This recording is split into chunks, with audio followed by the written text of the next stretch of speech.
अब unit second का part 4 है, approaches to the study of society functionalist. Approach to the study of society functionalist.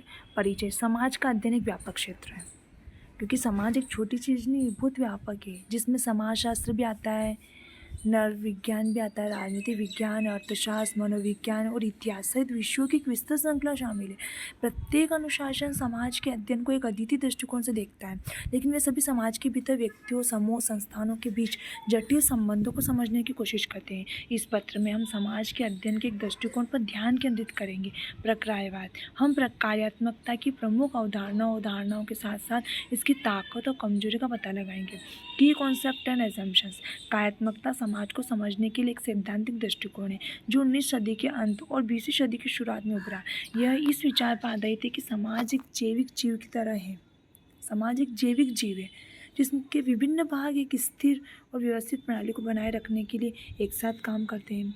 कार्यात्मकता की प्रमुख अवधारणाओं में शामिल है। कार्यात्मक भेदभाव क्या होता है? कार्यात्मक भेदभाव प्रकार्यवाद मानता है कि समाज के विभिन्न भाग अलग अलग कार्य करते हैं और यह कि प्रत्येक कार्य समाज के समग्र स्वास्थ्य और स्थिरता के लिए आवश्यक है। उदाहरण के लिए परिवार बच्चों के सामाजिकरण का कार्य करता है। परिवार क्या करता है? बच्चों के सामाजिकरण। जबकि अर्थव्यवस्था सामान और सेवाएं प्रदान करने का कार्य करती है। अब सामाजिक संतुलन। प्रकार्यवाद मानता है कि सामाजिक संतुलन की स्थिति में है, समाज संतुलन की स्थिति में है जहाँ स्थिरता बनाए रखने के लिए भी सभी भाग मिलकर काम कर रहे हैं। अगर समाज का एक हिस्सा निष्क्रिय है तो यह अस्थिरता पैदा करेगा। अगर समाज का एक हिस्सा भी निष्क्रिय है तो यह क्या पैदा करेगा? अस्थिरता और व्यवस्था के संतुलन को बाधित करेगा। प्रकट और अव्यक्त कार्य।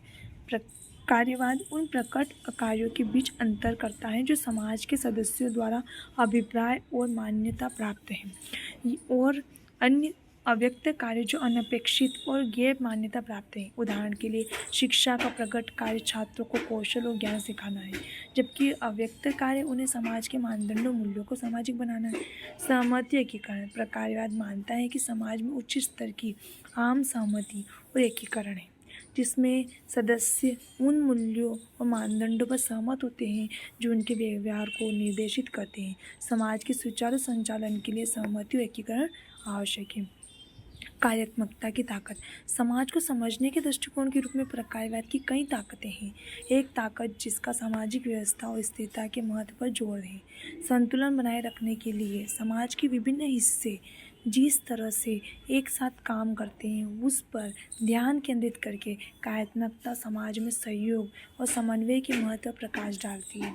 तेजी से सामाजिक परिवर्तन या उथल पुथल के समय स्थिरता पर यह जोर विशेष रूप से प्रासंगिक है।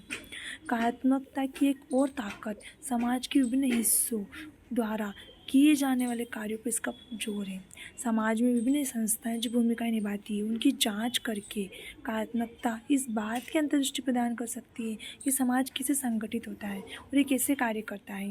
ये सार्वजनिक नीति जैसे क्षेत्रों में विशेष रूप से उपयोगी हो सकता है, जहाँ प्रभावी निर्णय लेने के लिए विभिन्न संस्थानों के कार्यों की समझ महत्वपूर्ण है। कार्यात्मकता की कमजोरियाँ।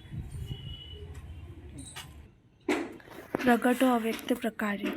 प्रकार्यवाद उन प्रकट कार्यों के बीच अंतर करता है जो समाज के सदस्यों द्वारा अभिप्राय और मान्यता प्राप्त हैं, और व्यक्त कार्य जो अनपेक्षित और गैर मान्यता प्राप्त है। उदाहरण के लिए शिक्षा का प्रकट कार्य छात्रों को कौशल और ज्ञान सिखाना है, जबकि अव्यक्त कार्य उन्हें समाज के मानदंडों मूल्यों में सामाजिक बनाना है।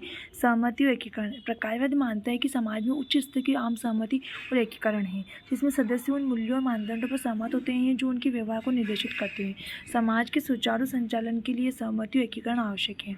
कार्यात्मकता की ताकत। समाज को समझने के दृष्टिकोण के रूप में प्रकार्यवाद की कई ताकतें होती है। एक ताकत इसका सामाजिक व्यवस्था और स्थिरता के महत्व पर जोर है। संतुलन बनाए रखने के लिए समाज के विभिन्न हिस्से जिस तरह से एक साथ काम करते हैं उस पर ध्यान केंद्रित करके कार्यात्मक समाज में सहयोग एवं समन्वय के महत्व प्रकाश डालती। तेजी से सामाजिक परिवर्तन या उथल पुथल के समय स्थिरता पर यह जोर विशेष रूप से प्रासंगिक है। कार्यात्मकता की एक और ताकत समाज के विभिन्न हिस्सों द्वारा किए जाने वाले कार्यों पर इसका जोर है। समाज विभिन्न संस्थाएं जो भूमिकाएं निभाती है उनकी जांच करके कार्यात्मकता इस बात की अंतर्दृष्टि प्रदान कर सकती है कि समाज कैसे संगठित होता है और ये कैसे कार्य करता है। यह सार्वजनिक नीति जैसे क्षेत्रों में विशेष रूप से उपयोगी हो सकता है, जहाँ प्रभावी निर्णय लेने के लिए विभिन्न संस्थानों के कार्यों की समझ महत्वपूर्ण है। कार्यात्मकता की कमजोरियाँ। समाज को समझने के दृष्टिकोण के रूप में प्रकार्यवाद की भी कमजोरियाँ हैं। एक कमजोरी सामाजिक संघर्ष और परिवर्तन की कीमत पर स्थिरता और व्यवस्था पर ध्यान केंद्रित करने की इसकी प्रवृत्ति है। ये मानते हुए कि समाज संतुलन की स्थिति में है। प्रकार्यवाद उन तरीकों की अनदेखी कर सकता है जिसमें संघर्ष और सामाजिक परिवर्तन सामाजिक प्रगति और परिवर्तन को प्रेरित कर सकते हैं। कार्यात्मकता की एक और कमजोरी समाज के भीतर मौजूद शक्ति, गतिशीलता, असमानता के बजाय समाज के विभिन्न हिस्सों द्वारा किए जाने वाले कार्यों पर ध्यान केंद्रित करने की इसकी प्रवृत्ति है। विभिन्न संस्थानों के एक साथ काम करने के तरीकों पर ध्यान केंद्रित करके प्रकार्यवाद उन तरीकों की अनदेखी कर सकता है जिसमें समाज के भीतर कुछ समूहों को हाशिए पर या उत्पीड़ित किया जाता है। निष्कर्ष, प्रकार्यवाद समाज को समझने का एक दृष्टिकोण है जो सामाजिक व्यवस्था और स्थिरता के महत्व पर जोर देता है। समाज के अलग अलग हिस्सों द्वारा किए जाने वाले कार्यों की जाँच करके जिस तरीके से वे एक साथ काम करते हैं, कार्यात्मक या अंतर्दृष्टि प्रदान कर सकती है कि समाज किस संगठित होता है और ये कैसे कार्य करता है। हालांकि कार्यात्मकता में कमजोरियां भी हैं, जिसमें सामाजिक संघर्ष, शक्ति, गतिशीलता को नजरअंदाज करने की प्रवृत्ति भी शामिल है। किसी भी सैद्धांतिक दृष्टिकोण की तरफ प्रकार्यवाद की अपनी सीमाएं होती है, लेकिन फिर भी उपयोगी हो सकता है। Approaches to the study of society, conflict, dialectical. परिचय समाजशास्त्र अध्ययन का क्षेत्र है जो समाज के भीतर मानव व्यवहार की जांच करता है। इसका उद्देश्य सामाजिक गतिशीलता, पैटर्न और संरचनाओं को समझना है जो व्यक्ति के जीवन को आकार देते हैं और जिस तरीके से व्यक्ति समाज को आकार देते हैं। समाजशास्त्रियों ने समाज के अध्ययन के लिए कई दृष्टिकोण विकसित किए, जिनमें से प्रत्येक का अपना अनूठा दृष्टिकोण है। सामाजिक संरचनाएं संस्थाएं कैसे संचालित होती है में से एक से अधिक दृष्टिकोण संघर्ष द्वंद्वात्मक दृष्टिकोण जो सामाजिक संबंधों को आकार देने शक्ति, वर्चस्व, संघर्ष की भूमिका पर जोर देता है। यह पेपर संघर्ष द्वंद्वात्मक दृष्टिकोण और इसकी मुख्य अवधारणाओं मान्यताओं का अवलोकन प्रदान करेगा। संघर्ष द्वंद्वात्मक दृष्टिकोण समाज के अध्ययन के लिए संघर्ष द्वंद्वात्मक दृष्टिकोण कार्ल मार्क्स और फ्रेडरिक एंगल्स के कार्यों में निहित है। यह समाज को आपस में जुड़े भागों के एक समूह के रूप में देखता है जो लगातार एक दूसरे के साथ संघर्ष कर रहे हैं। यह सामाजिक संबंधों को आकार देने में शक्ति, वर्चस्व की भूमिका पर जोर देता है। यह दृष्टिकोण के अनुसार सामाजिक परिवर्तन समाज में विभिन्न समूह वर्गों के बीच चल रहे संघर्ष का परिणाम है। संघर्ष द्वंद्वात्मक दृष्टिकोण मानता है कि समाज विभिन्न समूहों में विभाजित है जिनके अलग अलग हित, लक्ष्य, मूल्य हैं। ये समूह सत्ता में समान नहीं है और वे संसाधनों प्रभावों के लिए प्रतिस्पर्धा करते हैं। दृष्टिकोण यह भी मानता है कि ये समूह स्थिर नहीं है और समय के साथ इनकी रुचियाँ और लक्ष्य बदल सकते हैं। संघर्ष द्वंद्वात्मक दृष्टिकोण उन तरीकों पर ध्यान केंद्रित करता है जिनमें से संघर्ष समूह एक दूसरे के साथ बातचीत करते हैं और ये बातचीत सामाजिक संस्थाओं को आकार देती है। की concept of the conflict and dialectical approach. संघर्ष द्वंद्वात्मक दृष्टिकोण की विशेषता कई प्रमुख अवधारणाएं होती है जो समाज पर इसके परिप्रेक्ष्य को समझने के लिए केंद्रीय है।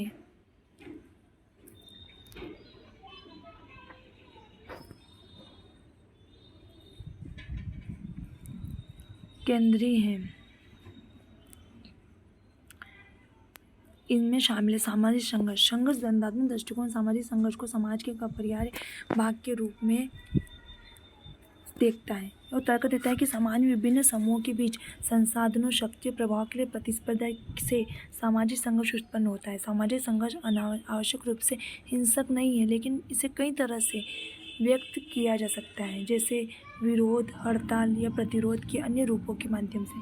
वर्ग संघर्ष द्वंद्वात्मक दृष्टिकोण सामाजिक संबंधों को आकार देने में वर्ग संघर्ष की भूमिका पर जोर देता है और तर्क देता है कि समाज विभिन्न वर्गों में विभाजित है, प्रत्येक के अपने हित एवं लक्ष्य हैं। वे वर्ग सत्ता के भी बराबर नहीं है और वे संसाधनों और प्रभावों के लिए प्रतिस्पर्धा करते हैं। दृष्टिकोण सामाजिक परिवर्तन को इन वर्गों के बीच संघर्ष के परिणाम के रूप में देखता है। ऐतिहासिक भौतिकतावाद संघर्ष द्वंद्वात्मक दृष्टिकोण ऐतिहासिक भौतिकतावाद की अवधारणा पर आधारित है। जो तर्क देता है कि सामाजिक और आर्थिक परिस्थितियाँ इतिहास के पाठ्यक्रम को आकार देती हैं, और तर्क देता है कि उत्पादन के साधनों में बदलाव है, जिससे कि नई तकनीकें सामाजिक संबंधों और संस्थाओं में बदलाव लाती हैं। द्वंद्वात्मक सोच, संघर्ष। द्वंद्वात्मक दृष्टिकोण की विशेषता द्वंद्वात्मक सोच है, जो सामाजिक घटनाओं को उनके भीतर के अंतर विरोधों और तनाव की जांच करके समझने की एक विधि है। द्वंद्वात्मक सोच स्वीकार करती है कि सामाजिक घटनाएं जटिल और बहुआयामी हैं, और यह कि वे लगातार बदल रही है। अलगाव। द्वंद्वात्मक अलगाव को आधुनिक समाज के एक प्रमुख पहलू के रूप में देखता है। यह तर्क देता है कि लोग एक दूसरे से, अपने श्रम के उत्पादों से और खुद से अलग थलग हैं, क्योंकि पूंजीवादी व्यवस्था जिस तरह से काम करती है। Assumptions of the conflict dialectical approach. संघर्ष। द्वंद्वात्मक दृष्टिकोण समाज और मानव व्यवहार के बारे में कई मान्यताओं पर आधारित है। इन धारणाओं में शामिल है संघर्ष अपरिहार्य है। संघर्ष द्वंद्वात्मक दृष्टिकोण मानता है कि संघर्ष समाज का एक अंतर्निहित हिस्सा है। यह तर्क देता है कि समाज में विभिन्न समूहों के बीच संसाधनों, शक्ति और प्रभाव के लिए प्रतिस्पर्धा में सामाजिक संघर्ष उत्पन्न होता है।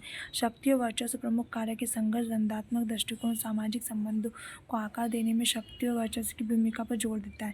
यह तर्क देता है कि कुछ समूह दूसरों की तुलना में अधिक शक्तिशाली हैं, और वे कमजोर समूहों पर हावी होने और उनका शोषण करने के लिए अपनी शक्ति का उपयोग करते हैं।